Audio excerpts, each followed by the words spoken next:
to, and also for those who aren't able to join us live, so that they can have access to this archived on our website later on. Thank you. For those of you who are joining us this morning, we're really, really glad you're here, and we remain extremely excited about the UK Next Generation Scholars Program, our dual credit program, the University of Kentucky. And our purpose for the webinar today is to explain our request for partners. That RFP went out on January 8th to superintendents, chief academic officers, and we asked them in turn to pass that on to high school folks on their teams. And so we wanted to talk through that process and hopefully make a lighter burden of the preparation of the RFP. But before we do that, we also want to share a little bit more about who we are and about the UK Next Gen Scholars Program. Next slide, Justin.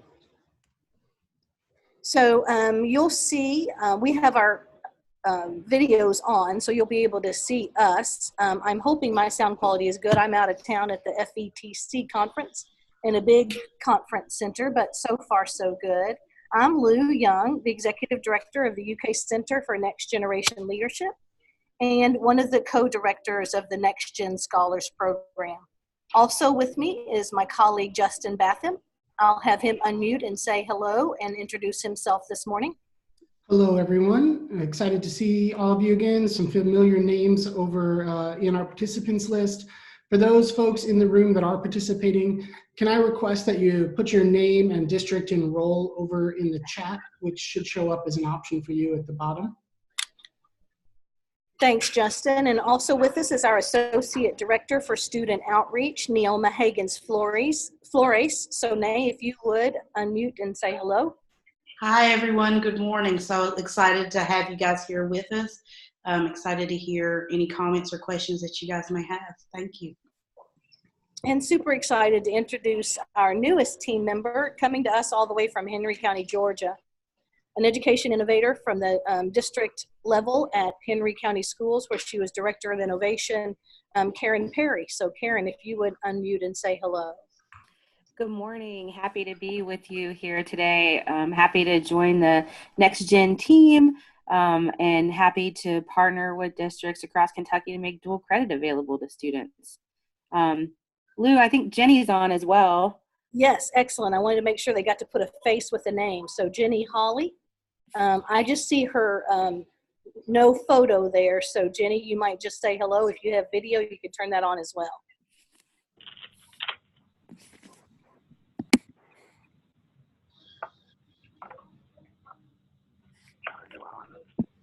I'm not hearing Jenny, so she's tiny in the middle of our photo right there. So Jenny Hawley, our new admin assistant. For those of you like Michelle and Adrian, nobody's doing that.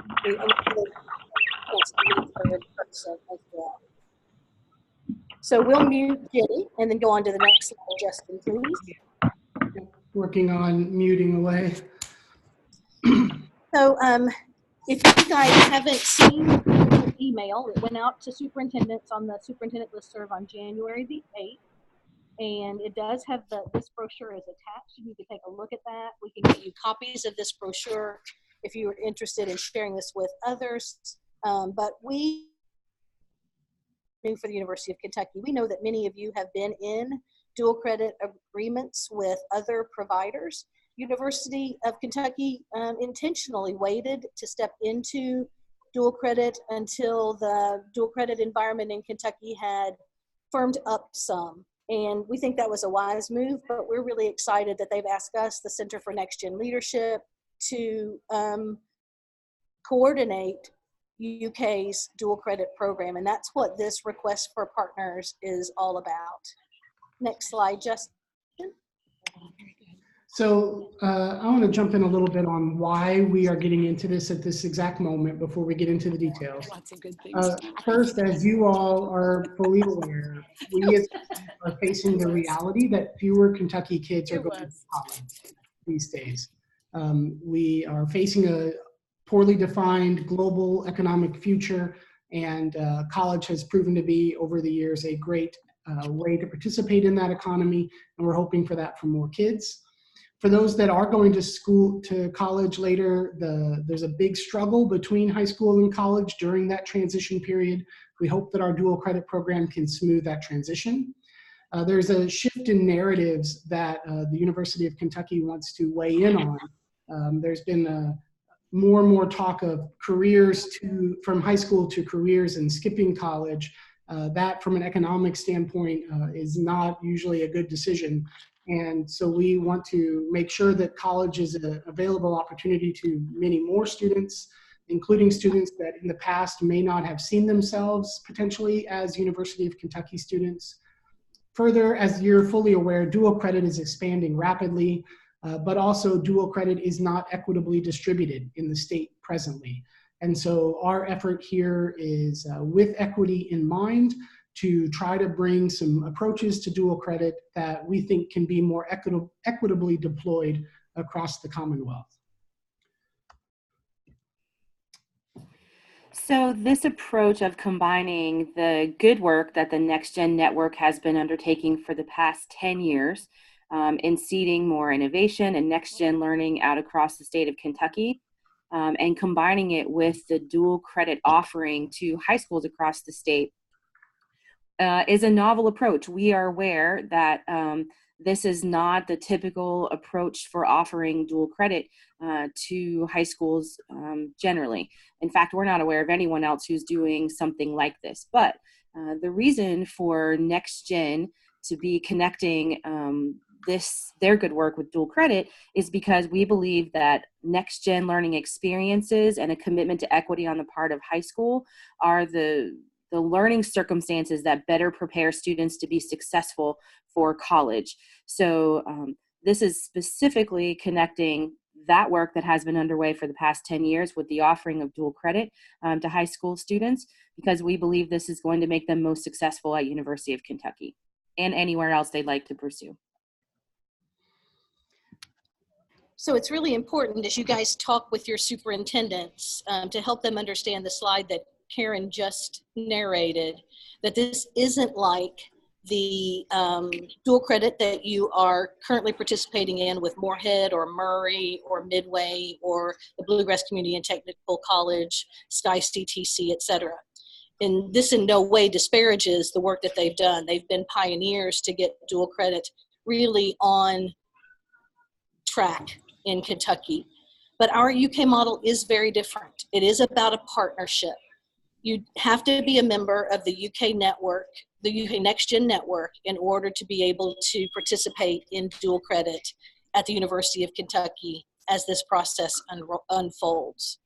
So keep in mind that one slide, it's the network plus the dual credit. So it's about professional learning on the P12 side and professional learning on the University of Kentucky side.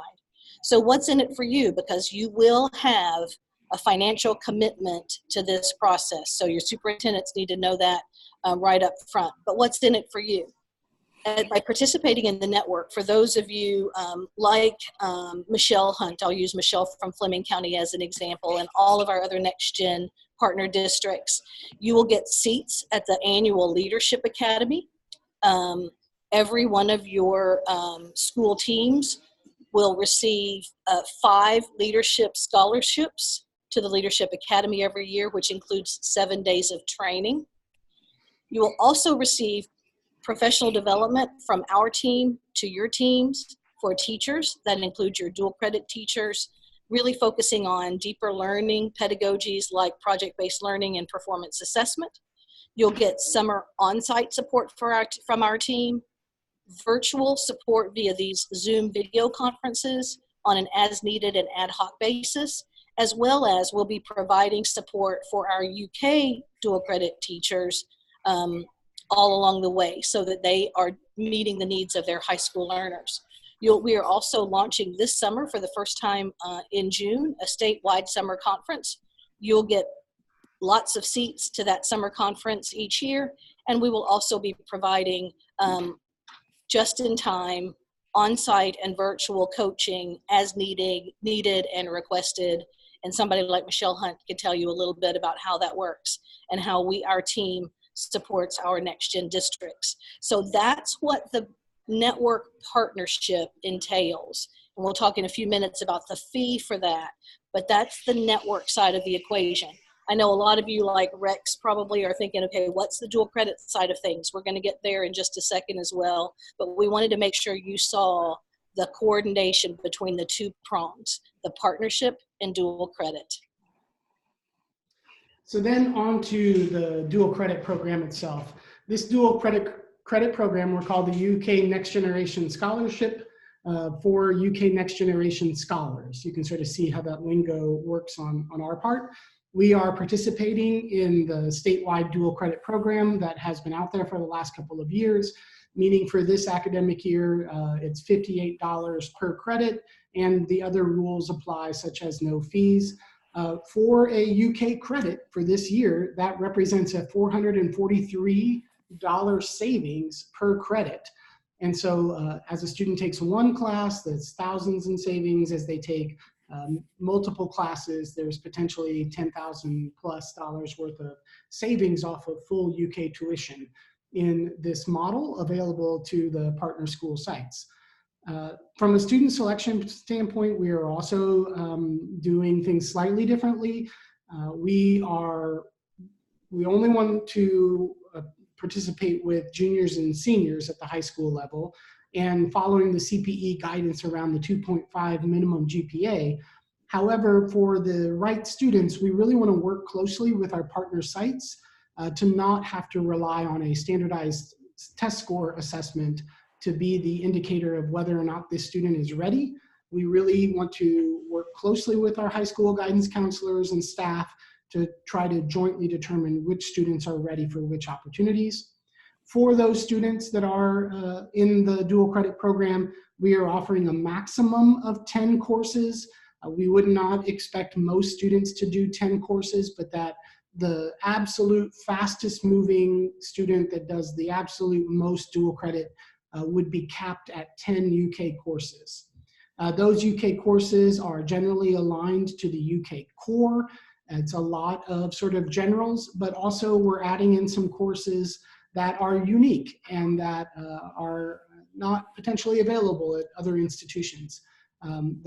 We bring, specific expertise and a real depth of scholarship, and so we want to make some of that available. For instance, we hope a lot of students take a Design 100 class, an introduction to design from our UK College of Design, the only College of Design in the state. So that's a really unique opportunity that would only be available to UK Next Gen scholars. And Justin, if I might interject on this slide, for Rex, for example, sorry to keep using you as an example, Rex, but we're so happy to have a high school guidance counselor on the call today. Another contrast here under student selection, and I hit this hard when we talk with superintendents at our pre-launch in December at their conference. The University of Kentucky writ large and our team are really interested in attracting those students, Rex, from E-Town and Bullitt County and Fleming County and all of all the parts of the Commonwealth who might otherwise not see UK as an option. So we think it's important that we think about the no ACT minimum and only a 2.5 GPA. We'll cast a really broad net to encourage students to give the University of Kentucky a try. We make no bones about the fact that we want these kiddos to have a good experience with Big Blue and to come our way. And as I mentioned to your superintendents, and again, talk with them about this as well, unlike some of the Moorhead courses, for example, where you might be able to open up the catalog and choose lots of courses, this is very focused on transferability on the part of our scholars. So they will be selecting from core UK courses that will transfer to the university and lots of other universities if we aren't able to get them at UK. But these will be very practical and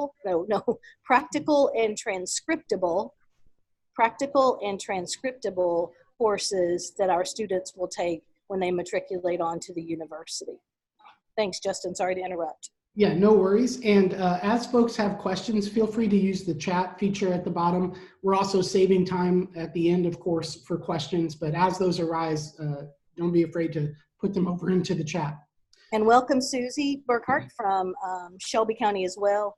And in addition to the chat feature, we will have at least 30 minutes open at the end of the webinar for just open-ended questions from anybody on the call.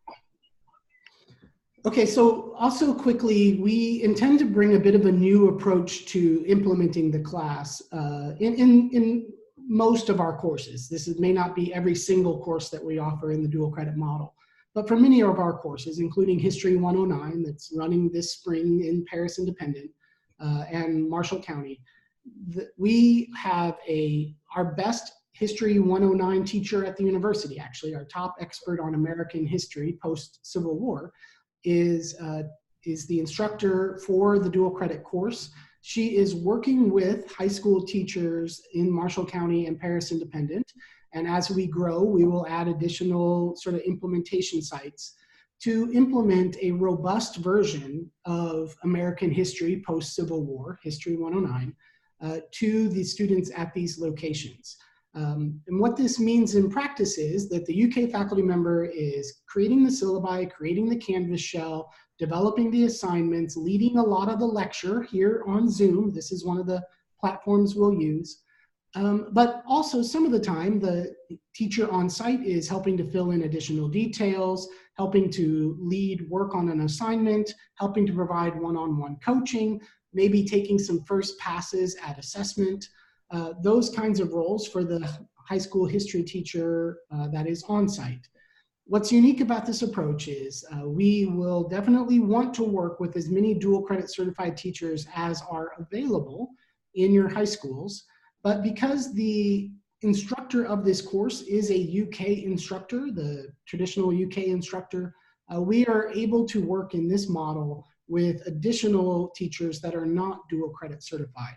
We have some parameters around that. We don't necessarily want that brand new first year history teacher that doesn't really know how to be a teacher yet to be the partner teacher. So we have some parameters around who that would be. However, that model opens up the possibility of us implementing more dual credit and implementing dual credit more equitably across the state, because as we know, dual credit teachers are not equitably distributed. I will say that I think. All right, Nay, turning over to you then. In addition to some of the things that Justin just said, in speaking with schools and thinking about some of the things that are happening currently out there in dual credit, we really wanted to make sure that we were putting in additional support structures for teachers and students into our model.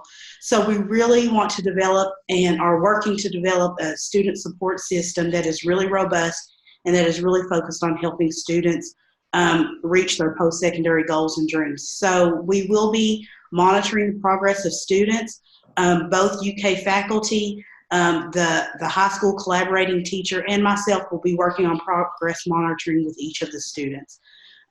We'll be working, like Justin just explained, with the bilateral teaching and learning from both sides, from the university side, and using the strengths of having an on-site collaborating teacher there to really make sure students are doing as well as possible, focusing on some of their executive skills and building out skills outside of test taking. We're going to be implementing strong withdrawal procedures. Because these students will be taking a college course and will be considered college students. We want to make sure that they're as informed as possible in terms of when they should be adding courses, withdrawing from courses, making sure that we are not setting them up for any future consequences, making sure that they're taking courses that are aligning with what they want to do once they get to college, as well as that they're taking courses that are transferable. And thank you for mentioning the transferability above, Justin.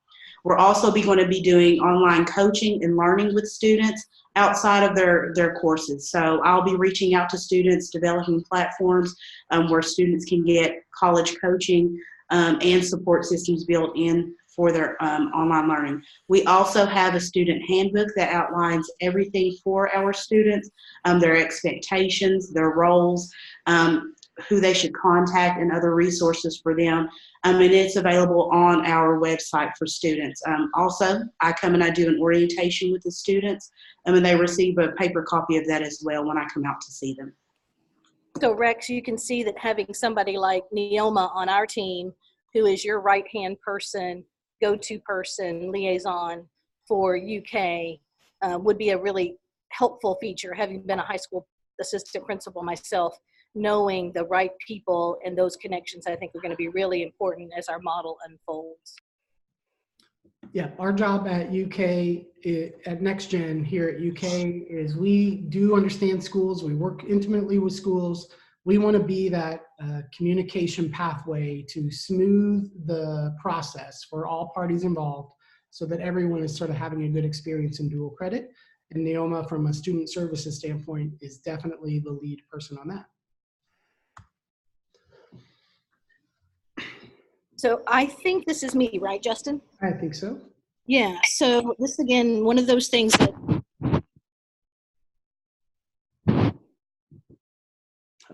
We are losing Lou a bit. It could be me. All right, I'll start and then Lou can jump back in. oh, can you not hear me? Oh, yeah, we lost you for a second, but go ahead. We're hearing Oh, you. I'm sorry. Okay, no, this is supposed to be me. Sound must have just lapsed a second. And it can't be in front. So this slide is really important for your superintendents and perhaps your high school principals, depending on if you are selected, how you will approach the financial component, that bottom right-hand quadrant. So your commitments as you complete this RFP, and if selected, would be to foster next-gen learning at your schools. The folks on the call here have some experience with us. You know who we are. But we will have lots of districts who don't know much about what that means. So we will be helping promote next-gen learning across Kentucky through this model. And that's deeper learning practices, project-based learning, lots of student agency and voice, performance-based assessment, exhibitions of learning, all of those kinds of rich 21st century learning pedagogies that NextGen promotes. And you have to host us for site visits. We want to shine a light on the work that you're doing as we grow up, warts and all. We expect you to support your students program. Not that you guys don't always support your students, but you heard from Nay that there will be some intentionality about this advising and recruiting for NextGen scholars. We're going to encourage you to look at those marginalized students that may not otherwise step up and say, hey, I want to try dual credit while in high school.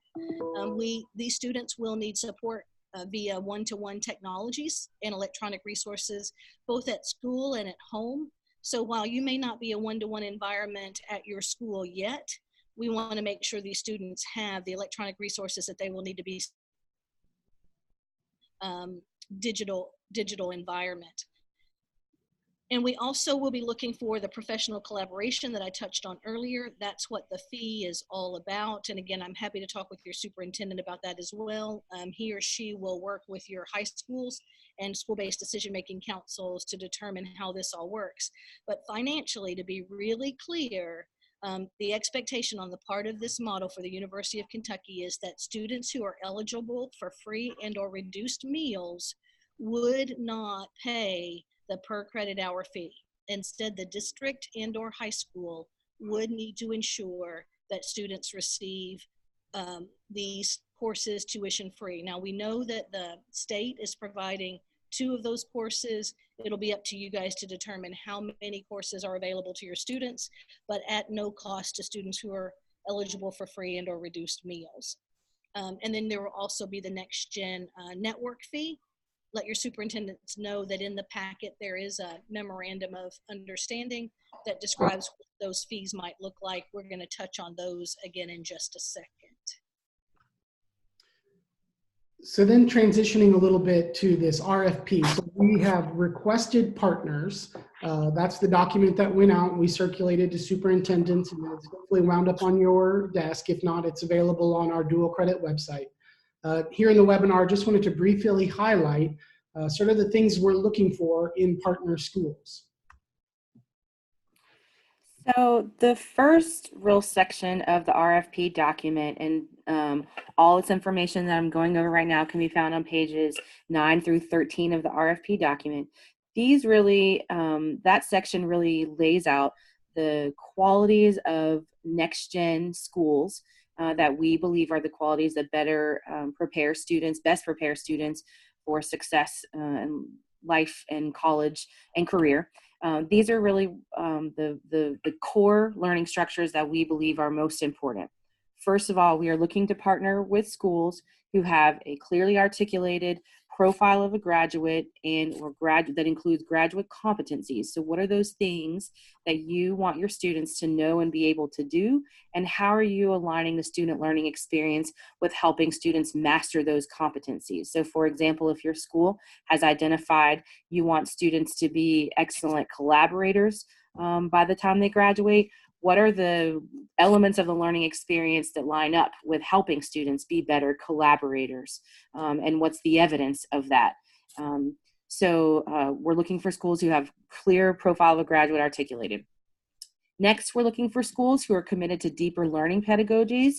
So where are the places in the learning experience where students are able to really dive more deeply into those things that are relevant to them? Where are the authentic learning experiences, the exhibitions of student work, the really inquiry-based learning experiences that we know benefit long-term scholarship and long-term ability to pursue one's curiosity. Next, we're looking for schools who are really intentionally pursuing high degrees of student agency, empowerment, and voice in the learning experience and in the overall governance of the school. So we're looking for, of course, student participation in student governance committees, but also we're looking for places where students are making substantive decisions about their learning so they're able to get better at exercising those muscles that make them better long-term learners once they leave us. We're looking for schools who have strong performance assessment structures in their building, performance tasks, exhibitions of work, portfolios, strong feedback cycles, those things that are beyond just preparation for multiple choice tests.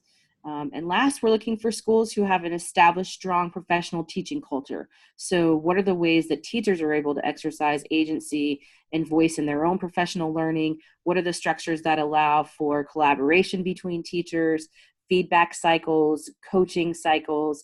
A supportive, positive professional teaching culture is important because we expect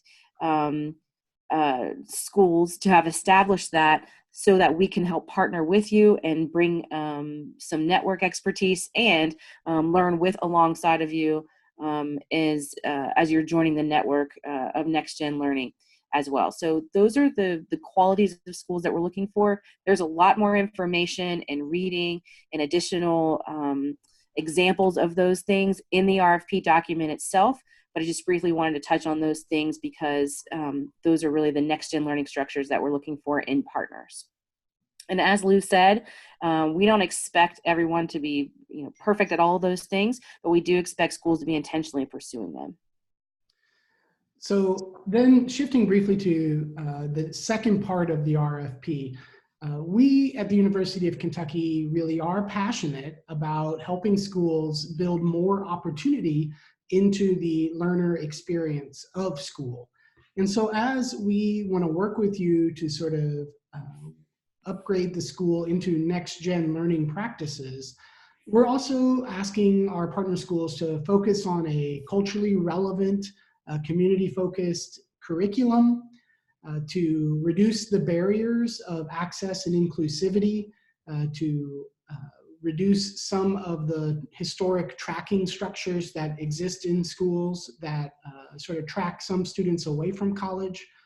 We're asking that schools focus on positive, restorative, and non-exclusionary discipline practices for students that are frequently excluded from the learning environment. Their chances of opportunity and access into college structures is relatively low. And we're asking students, partner schools to focus on student guidance, mentoring, advisory, and sort of the social emotional support structures around students to make sure that they are functioning at school in a way that allows them to take advantage of these opportunities. So now transitioning a bit into winding up our presentation portion. So for those that have some questions, you might want to start thinking about your questions. We're going to get into Q&A very shortly, but some important dates. So when you go over that, the last slide that Justin just shared about equity of opportunity with your superintendents, a couple of them are going to look at you and say, okay, they've gone from preaching to meddling, something we would say in Kentucky, and that's true. We make no bones about the fact that this is a big equity play on the part of the university and our center, and we are looking for schools that are open to taking a big jump into this equity of opportunity for all kids, and we believe that we will not close egregious achievement gaps until we reframe that conversation. So I'm happy to talk to your superintendents, your principals about that portion of the work. But I know the ones of you I know on this call totally get that and see the value in that part of the conversation. So on important dates, this is something I want to just, while you're here, you guys are likely to be the leads on writing the RFP if you decide to move forward. There's some real specifics to it. First, after you've had a chance to talk after the webinar today, we'll be starting to look for letters of intent just via email, and we've even put a sample one in the RFP, I think. Just email Justin. We'll be copying each other in our team about all of this and starting a list and reaching out to those folks that intend to apply.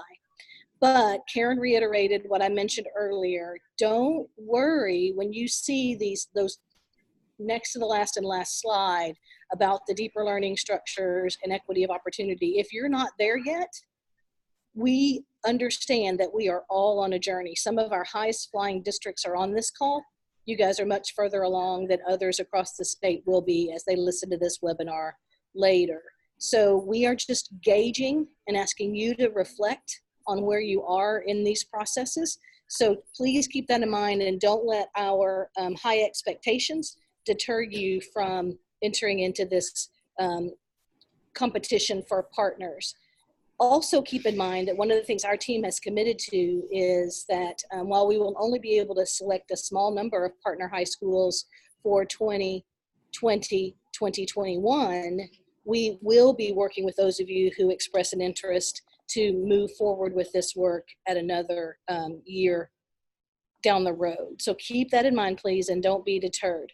The Qualtrics link is here. We kept all of the responses to 250 words or less. It's a long, it's a big application, but each question is intended to help you self-reflect as a team and put down on paper and upload some evidence of the work that you are all, you will, as a team, as a qualifying team, we will decide who is ready and based on the number of students we can serve, who will actually receive round 2 of the application process, which is an on-site visit that'll happen during the week of March 2 to March 13.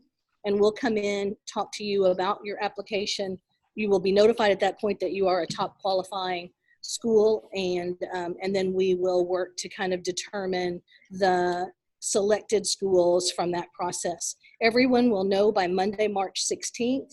Couple of you high school folks are starting to worry that's getting late in the year, but we will be able to quickly get you guys into the model and framing up what schedules would look like for the fall of 2020 very shortly after that March 16 dates. Susie's asking if districts are already engaged in a dual credit with other partners, can these coexist?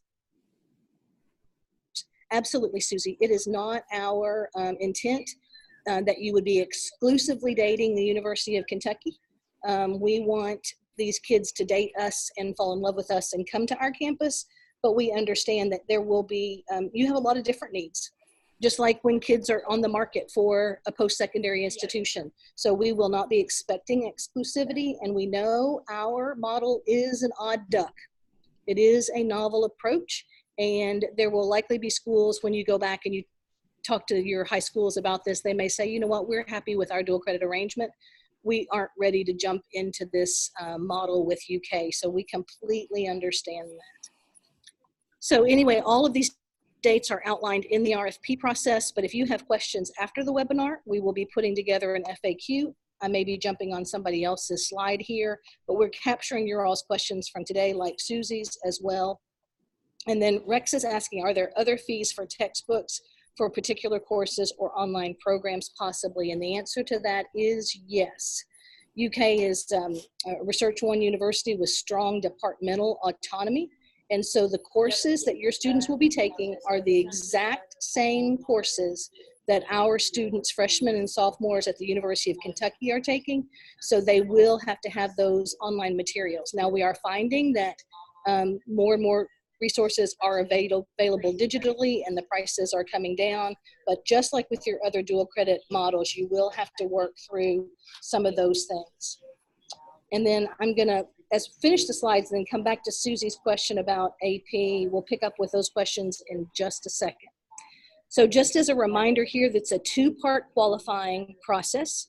The RFP itself, I don't think we've mentioned the poverty indicator, so take a look at that box.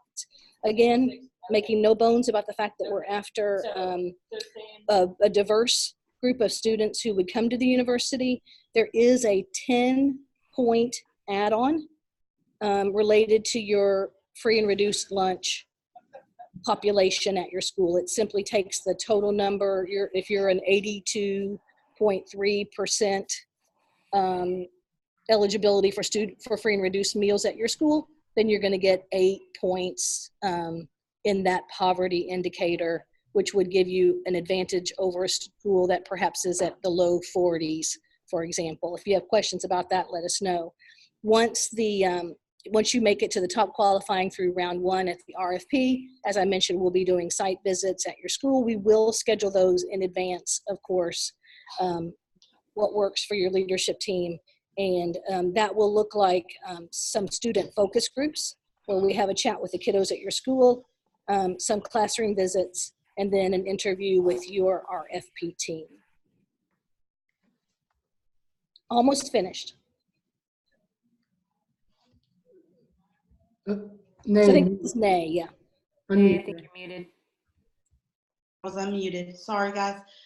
We've already begun the process of working with schools in this model. This year was our year 0 soft launch.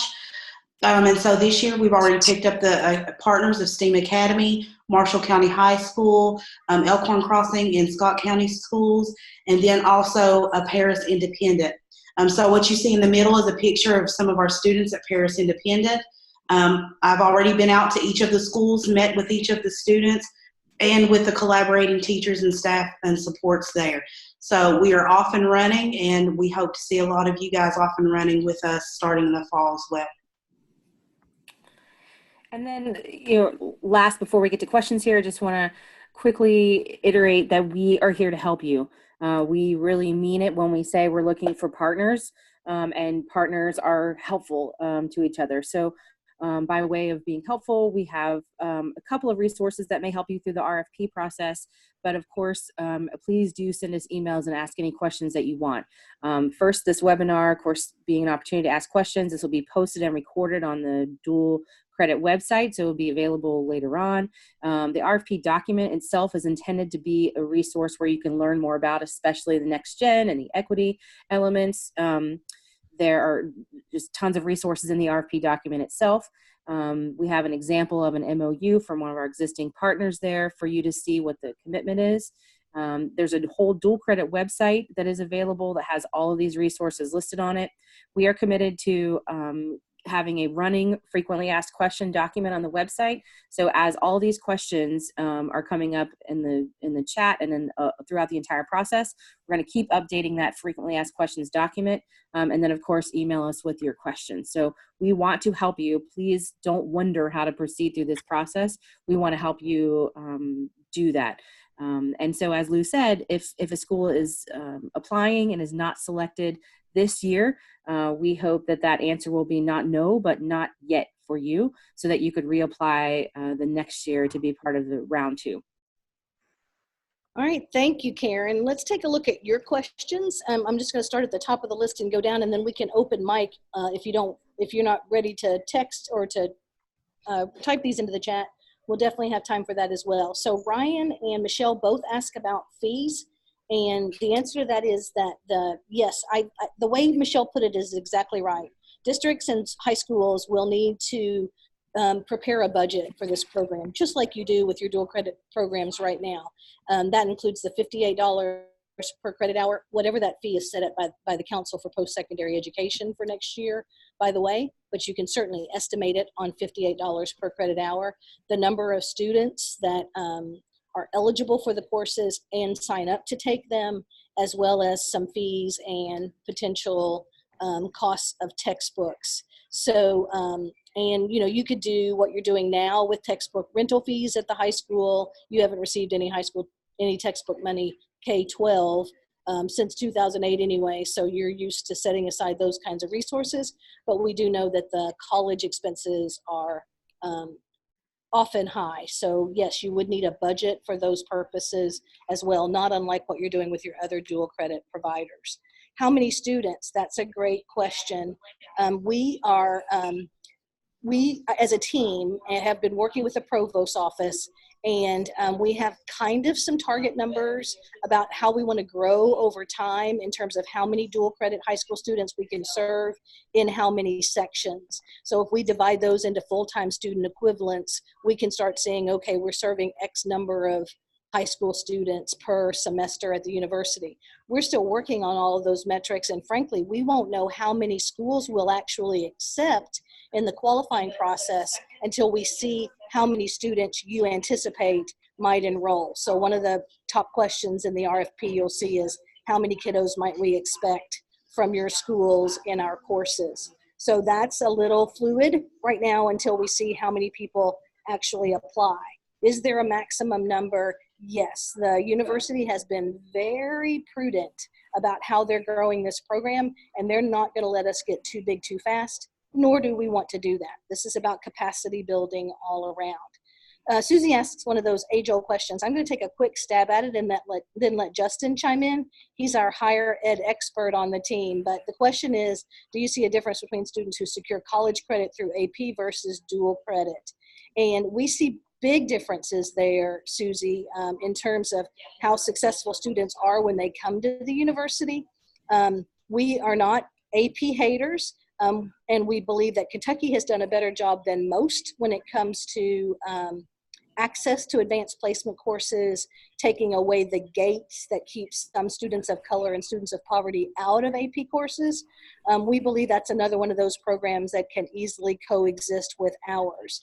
You know that the kind of big determining difference is that if they earn this credit in a dual credit course, then it is a credit on the books. It is transcripted for them at the university, and it often transfers to other universities in state and even sometimes out of state. The AP credit, of course, then hinges on their success on that one test. I want to say, Susie, that I think the big difference here in our model is that your students will be sitting under UK instructors, and that they will have that same rigorous experience that our freshmen and sophomores on campus have or in virtual environments have, and they will know that they will have been successful in the flagship university courses while still in high school. So those are the differences I see. Justin, I feel like you may want to add a comment to the AP one before I switch to another question. Yeah, there's no specific position from UK on AP versus dual credit. We're counting both as credit now, and for the foreseeable future, we'll continue to do so. There's certainly a shift if you look at the data across the state toward dual credit and away from AP. And so us being part of the dual credit model is sort of part of the shift that seems to already be out there amongst high schools. And one last comment from me on AP. The one part of this model that we want to be a little bit specific about is for potential STEM majors and the math class that we intend to make available in the dual credit model. The math class that will be in the dual credit model is college algebra. And for many students, that's the great math class, lives in the core, and it moves them forward in college. But if your student sees themselves as pre-med, if the student is seeing themselves as a potential engineer, then the AP calculus pathway is still probably the better pathway for those really STEM-focused kids who see themselves going into careers that are going to require them to pass a calculus course at some point. And we can help advise on those specifics, Susie, but I love that you asked the question, and I really love Justin's answer, because I think it shines a light on the fact that we see this as increasing equity and opportunity at our high schools. So we are not about excluding opportunities for kids, instead about broadening them. So I see two more questions before we open mic, and one is, what is the next gen fee? And that's a tough one. It's in the memorandum. The real numbers are there, but I'm going to say a scary number. So don't freak out. Don't freak out your superintendent, and then we'll talk that number down. And that is for the largest high school. Contextualize it that way too. So it's based on the size of your high school. A big old high school like in Lexington or Louisville, that fee could be as high as $20,000. Yes, I said $20,000, but it could be as low as $5,000.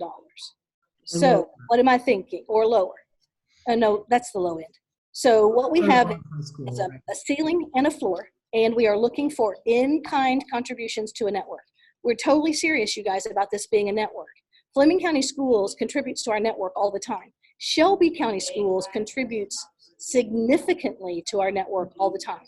So we're going to give in-kind matches for contributions to the network. We're going to be at Shelby County in February doing an on-site Next Gen Academy Day. Those would all be credits in the network. So the idea is that we would all have skin in the network game, including financial skin in the game.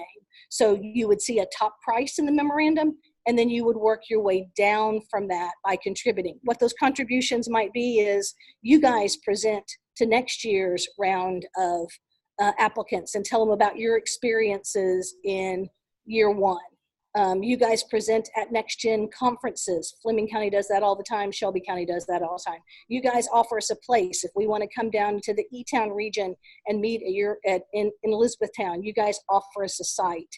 So there's ways to do in-kind matches that will bring that total number from the big number to the floor number. We'll charge you the floor at the beginning, and we'll charge you the top number at the end, less any contributions you've made to the fee. And keep in mind, it is professional development funding. So Title II still applies, Title I can apply, your professional development funds apply.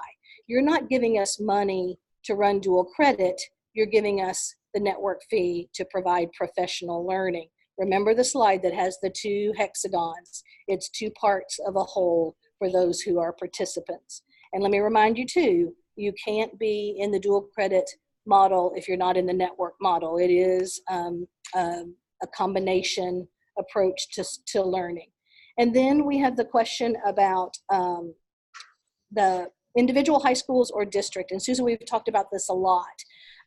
We see the district as our locus of focus for the Center for Next Gen Leadership. But we know that, I think of my own school district, Jessamine County, where I was superintendent. One of my high schools would have probably jumped at the chance. The other high school might have said, give me a year or two, let's see how the other high school does.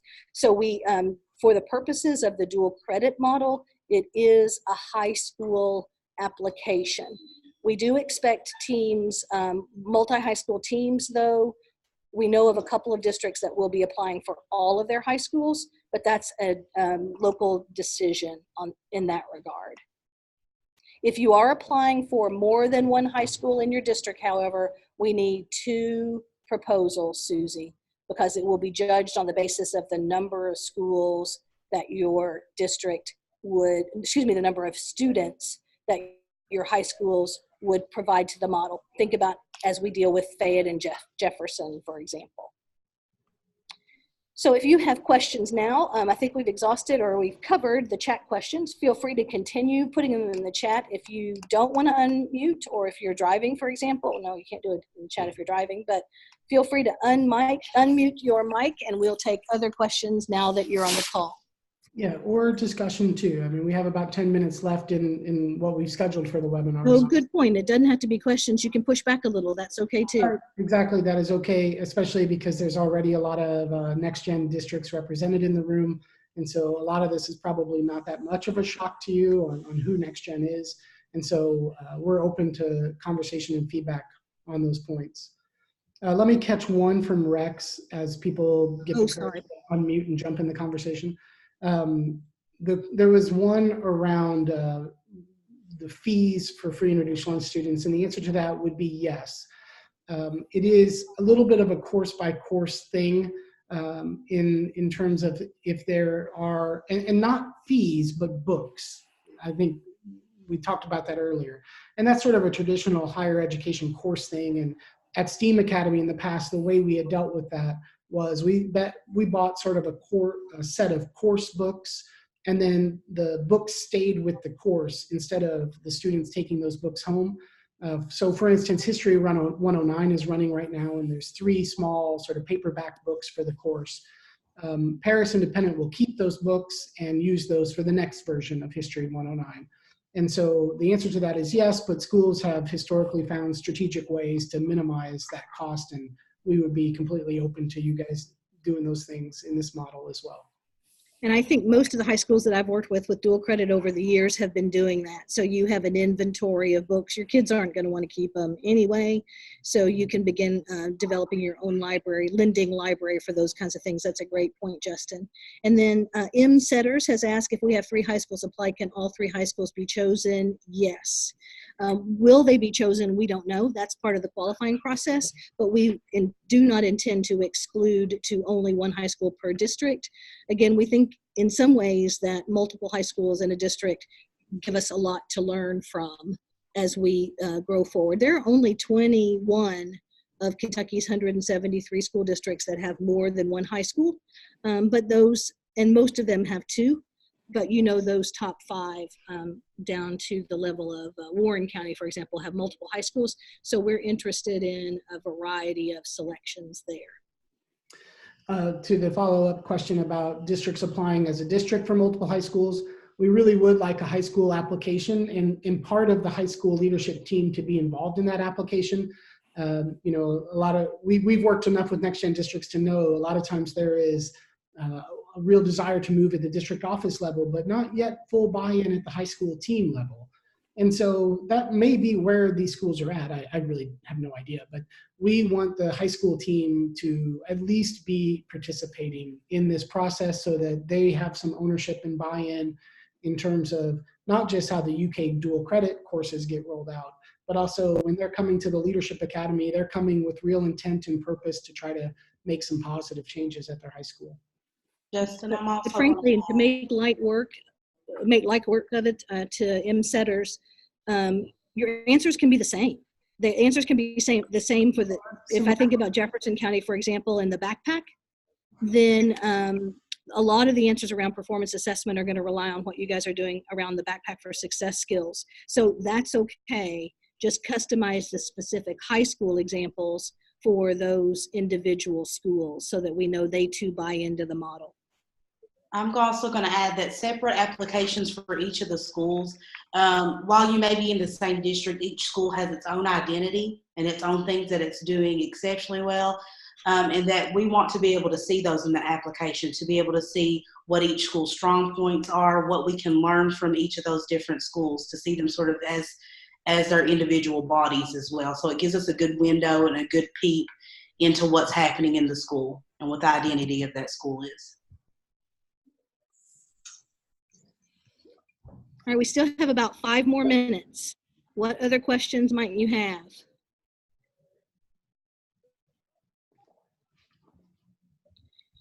Hearing none, you know how to contact us. We sure appreciate you guys being here today. You added a lot of richness to this conversation. Other people who come along and view this virtually afterwards will really appreciate your all's engagement in this as well. We are posting this on our dual credit website, Rochelle. And Justin, let's put that in the chat as a reminder to everyone. It is in the RFP, but you'll be able to see this at the site. Okay, absolutely. And it takes about an hour or 2 for this video to process. So, you know, if you check back after lunchtime, it should be available then. It'll probably be, I'll probably put it on the page at our dual credit website under prospective schools, the request for partners page. So a link to this will probably go on this specific page on the request for partners. All right. Thank you guys so much. We really appreciate your time and your interest. Contact us if you have questions along the way. We hope we see those intents to apply emails very soon. Yeah, a lot of great potential partners in the room, a lot of long-term next-gen districts that we would be super excited to enter into a next phase of the relationship between our district and between your district and next-gen. It's great to see everyone. Absolutely. Thanks, everyone. And Justin, if you want to stop